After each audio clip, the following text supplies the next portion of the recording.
मी येणाऱ्या विधानसभेला सामोरं जाणार आहे। राहिला विषय युतीचा, तर याला आज सांगणं अवघड आहे की नेमकं काय घडणार। इलेक्शन युतीमध्ये होतील का वेगळे होतील। आज चित्र जरी युतीमध्ये असेल तरी ही जागा शिवसेनेला, शिंदे गटाला सुटेल का भारतीय जनता पार्टीला सुटेल हे सांगणं आज तरी अवघड आहे। पण माझ्या वतीने तुम्ही पत्रकार आहात, योग्य पद्धतीत तुम्ही कारणमीमांसा करू शकतात। जे वेळच मला पत्रकारांकडूनच कळतात त्याच्यामध्ये असं दिसतं की येणाऱ्या विधानसभेमध्ये ही जागा भारतीय जनता पार्टीला सुटू शकते आणि भारतीय जनता पार्टीचं जे नेतृत्व, वरिष्ठ नेतृत्व ज्याला तिकीट देईल त्याच्या पाठीमागे आम्ही इथे उभा राहू।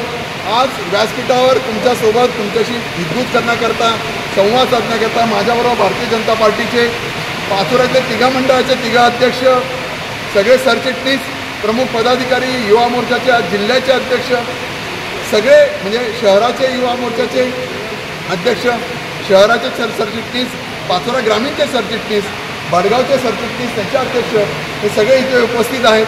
त्याच्यामुळे मला जे चित्र कळतं, नक्कीच पूर्ण महाराष्ट्रामध्ये 288 विधानसभेमध्ये ही लक्षवेधी अशी निवडणूक पाचोरा भडगाव विधानसभेची होणार आहे आणि हिचा निकाल, होणारा निवडणुकीचा परिणाम हे पूर्ण 288 लोक बघत आहात।